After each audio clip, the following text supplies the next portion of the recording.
ভাই যত যাচ্ছি তত মানে সুন্দর সুন্দর দৃশ্য দেখতে পাচ্ছি।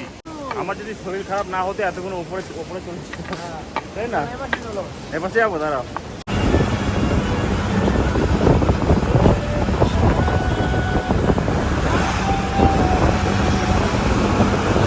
মানে আমার এত পরিমাণে শরীর খারাপ হয়ে গেছে, মানে এখন অনেক ওষুধ খেতে হচ্ছে, মানে না কিছু খেতে পারছি, বমি হয়ে যাচ্ছে, তারপরে মানে প্রচণ্ড পরিমাণে মানে লুজ মোশন তো হচ্ছেই।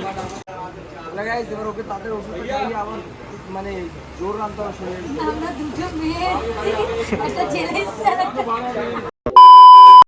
Hey guys, good morning and welcome back to a fresh new vlog from Rishikesh. তো গাইজ যাই হোক, ঋষিকেশে আমরা 2 দিন ছিলাম আর এখন আমরা বেরিয়ে পড়েছি ঋষিকেশের থেকে সোনপ্রয়াগের উদ্দেশ্যে। এখন আমরা আছি হচ্ছে গিয়ে বাস স্ট্যান্ডে, এখন বাজে ভোর 5টা।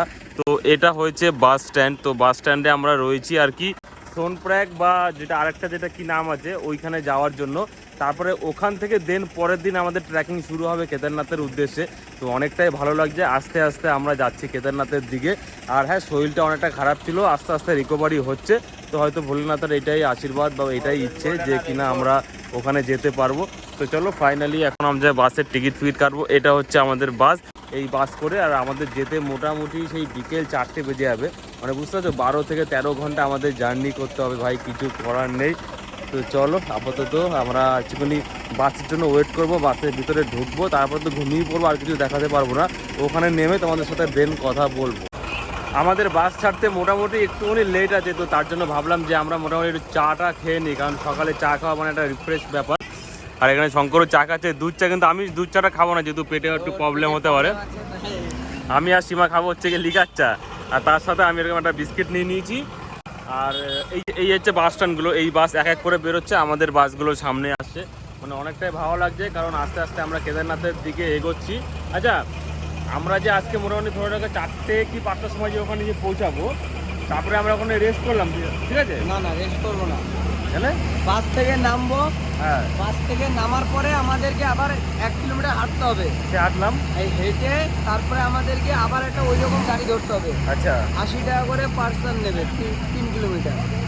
80 টাকা করে নেবে, 3 কিলোমিটার যেতে হবে। 3 কিলোমিটারে গিয়ে তারপর আমরা স্টে করবো। কালকে সকালবেলা আমরা ওখান থেকে হাঁটা শুরু করবো, সিঁড়ি। আমি হ্যাঁ সেটাই বলছি, সিঁড়ির পাশেই গিয়ে আমরা ঘুমাবো। মানে মোটামুটি কালকের দিনটা আমরা হচ্ছে কি সোনপ্রয়াগ না কালকে পুরো কেদারনাথ। না এই আজকে কোথায় যাবো? আজকে গৌরীকুণ্ড যাবো, গৌরীকুণ্ড স্টে করব, তারপরে যাব হচ্ছে কি আমরা ট্রেকিং করব একেবারে হচ্ছে কি কেদারনাথের উদ্দেশ্যে। আর একদম হাতে এইখানে পেয়ে গেছে হচ্ছে কি গরম গরম চা। আর ভাই 5টার সময় আমরা এসেছি, 3 ঘন্টা ওয়েট করার পর ফাইনালি এখন মানে আমাদের বাস ছাড়লো। ভাবছিলাম তো আজকে বাসই ছাড়বে না, মানে এত রেগে গেছে, আমাদের বাংলা জায়গায় হলে খুশি মেরে উড়িয়ে দিতাম, ঠিক আছে? কিন্তু যেহেতু এখানে রয়েছে তাই সেরকম কিছু বলছি না। ফাইনালি 3 ঘন্টা পরে আমাদের বাস ছাড়লো, জার্নিটা যাতে ভালো শুরু হোক। আর এই পাশ থেকে জাস্ট খালি মানে ভিউটা দেখো, পাহাড়ের জানলার এখানে আটকে যাচ্ছে, যাই হোক কিছু করার নেই। পাহাড়ের ভিউটা ভাই সেরা লেভেলের লাগছে। চলো আপাতত বাসে তো মোটামুটি 7-8 ঘন্টা লাগবে, তো আমাদের কিছুক্ষণ ওয়েট করতে হবে। আর তার জন্য এখানে স্ন্যাক্স নিয়ে নিয়েছি, পরে রাস্তাতে খাবো।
ঋষিকেশ থেকে আমাদের গাড়ি ছাড়ার পর 1.5 ঘন্টা গাড়ি চলেছে এক টানা বাস, মানে এটা হচ্ছে আমাদের বাসটা। তো যাই হোক 1.5 ঘন্টা চলার পরে একটা জায়গায় আমরা দাঁড়িয়েছি ওয়াশরুমে, আর আমার পেটটা না অনেকটাই খারাপ, মানে লুজ মোশন হচ্ছে সেই তবে থেকে। তো প্রচণ্ড প্রবলেম হচ্ছে ভাই, এত কিলোমিটার জার্নি করা, মানে এই অবস্থায় আমার।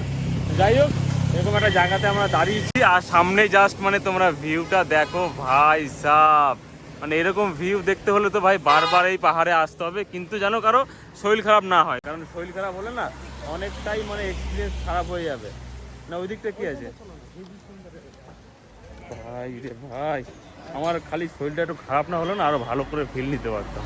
শরীরে একটু লাল মেডিসিন খেলতে হয়, তাহলে তো ভালো হবে।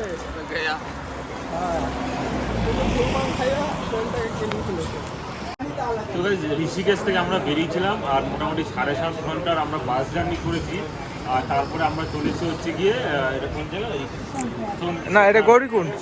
মোটামুটি চলে এসেছি, জাস্ট খালি কালকে থেকে ট্রেকিং শুরু করলেই হবে। মানে আমার এত পরিমাণে শরীর খারাপ হয়ে গেছে, মানে এখন অনেক অনেক ওষুধ খেতে হচ্ছে, মানে না কিছু খেতে পারছি, বমি হয়ে যাচ্ছে, তারপরে মানে প্রচণ্ড পরিমাণে মানে লুজ মোশন তো হচ্ছেই। আমি এখন উঠবো কী করে পাহাড়ে আমি বুঝতে পারছি না, এদিকে একটু পাহাড়টা দেখা আগে। এখন এই হাতে কি দেখি ওটা অবস্থা পুরো খারাপ, মানে কেন যে হলো আমি বুঝতে পারছি না। জ্বরটা ছিল, ইঞ্জেকশন দিয়েছে তাও মোটামুটি কমেছে, ঠিক আছে তাও চলে যেতাম, কিন্তু যদি লুজ মোশন হয় না, আমি যদি ওপরে ওঠা শুরু করি, আমি তো ওপরে ওঠা শুরু করি না, আমি ওখানে কি করলে যে কি করবো বুঝতে পারছি না। যতদূর পাওয়া যায়, কিন্তু তুমি কি করে উঠবে আমি এইটাই বুঝতে পারছি না। ঠিক হয়ে যাবে, আজকের মধ্যে ঠিক হয়ে যাবে, শুধু ভোলে বাবার নাম নিয়ে ওষুধটা খেয়ে নাও, যাও ভোলে বাবার নাম নিয়ে ওষুধটা খেয়ে নাও, দেখবে ঠিক হয়ে যাবে। এবার ওকে তাদের ওষুধ খাইয়ে আবার মানে জোর আনতে হবে শরীরে। আমরা দুটো মেয়ে, একটা ছেলে এসছে আর একটা এই দুটো ছেলে, একটা মেয়ে আর একটা ইয়ে, আমরা দুটো ছেলে, দাদা আর আমি, একটা মেয়ে আর একটা, এটা হলো কি জানি না।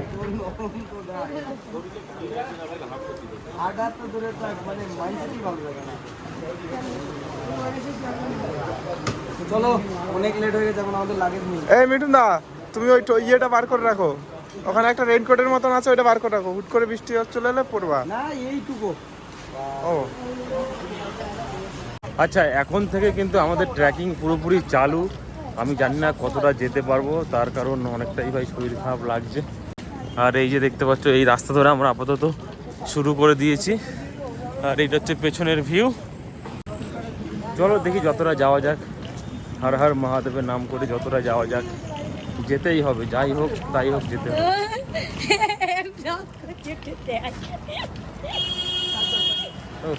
আচ্ছা, আমাদের হচ্ছে গিয়ে গৌরীকুণ্ডে আর কি প্রবেশ হয়ে গেছে, মানে এন্ট্রি আমরা করে নিয়েছি, এখন আর কি ভেতরের দিকে যাচ্ছি। এটা পুরো পাহাড়, আর অনেকটা এখনই হাঁপিয়ে গেছি, আর এখন হচ্ছে গিয়ে যে লাঠি নিতে হবে, কারণ এই লাঠি ছাড়া ভাই উঠতেই পারবো না, প্রচণ্ড পরিমাণে ভাই প্রবলেম হবে। তো চলো লাঠি নেব। এখান থেকে পুরো ভাই উঠছে, আমার শ্বাস পুরো ঘন শ্বাস উঠে যাচ্ছে, জানতো ঘন শ্বাস। এই সরুগুলো নেবো, সরুগুলো এই যে হালকা হালকা এই একটা ধরো, তা আমাকে একটা বেছে দাও। এটা ক্যাপ্টেন ধরো, হালকা সুন্দর। হ্যাঁ ঠিক আছে, এই লাঠিটা আমি নিলাম। দেখি কেমন হয়। বড় লাঠি এ ভাই যত যাচ্ছি তত মানে সুন্দর সুন্দর দৃশ্য দেখতে পাচ্ছি ভাই।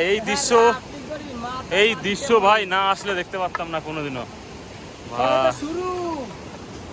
আরো কি কি হয় দেখতে পাবো গুরু। আমার যদি শরীর খারাপ না হতো এতক্ষণ উপরে চলে, তাই না? এপাশে যাবো, দাঁড়াও। হ্যাঁ চলো। बहन कहाँ गया बहन, দাঁড়াও। তো গাইস চলো, মোটামুটি ভাই 5 কিলোমিটার খাড়া রাস্তা থেকে হেঁটে উঠে তারপরে আমরা আর গাড়ি পেয়েছি, আর এই গাড়ি করে যাব হচ্ছে কি আমরা গৌরীকুণ্ড। আমার জ্বরের মধ্যে আমি পুরো ঘেমে গেছি।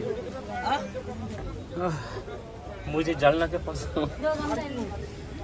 थोड़ा सा साइड हो जाओ ভাই সাহেব। মানে সেই 1 ঘন্টা হাঁটার পরে, মানে সেই পাহাড়ের রাস্তা দিয়ে 1 ঘন্টা হাঁটার পরে ফাইনালি একটা হোটেল খুঁজে পেয়েছি। মানে সত্যি কথা বলতে আমার এতটা প্রবলেম হতো না, যেহেতু শরীরটা একটু খারাপ বলে নর্মালি একটু প্রবলেম হচ্ছে, তো যাই হোক কিছু করার নেই, ভোলে বাবার নাম করে আমাদের তো বেরিয়েছি, আমাদের তো উপরে যেতে হবেই। আর এইখান থেকে জাস্ট আমাদের পাহাড়ের ভিউটা রয়েছে। আর জাস্ট মানে হোটেলে আসলাম। हम 4 बार जा रहे हैं ये लोग पहले। উফ, কত কত কিলোমিটার হাঁটলাম মোটামুটি? আজকে একটু বেশি হাঁটানো হয়েছে, কারণ এইটুকু কালকে আর হাঁটতে হতো না। কালকে ঘুম থেকে উঠবে এখান থেকে সিঁড়ি, ওটা 15 কিলোমিটার দেখানো দেখাচ্ছে 20 কিলোমিটার। না এই জল খাবো না। 5 ঘন্টা দেখাচ্ছে তো। তো গাইস চলো, তুই পারবি, ওরা পারবে না তো। এটা হচ্ছে আমাদের হোটেল, মানে এই হোটেলটা আমরা নিলাম, এই হোটেলটাতে থাকবো। আর এই মাটিতে পা দিচ্ছি না, প্রচন্ড পরিমাণে ঠান্ডা। এখানে আরেকটা রুমে গিয়ে বলবে পাখা নেই, যেখানে পাখা লাগে না, একটু ঠান্ডা লাগবে, বিশাল ঠান্ডা।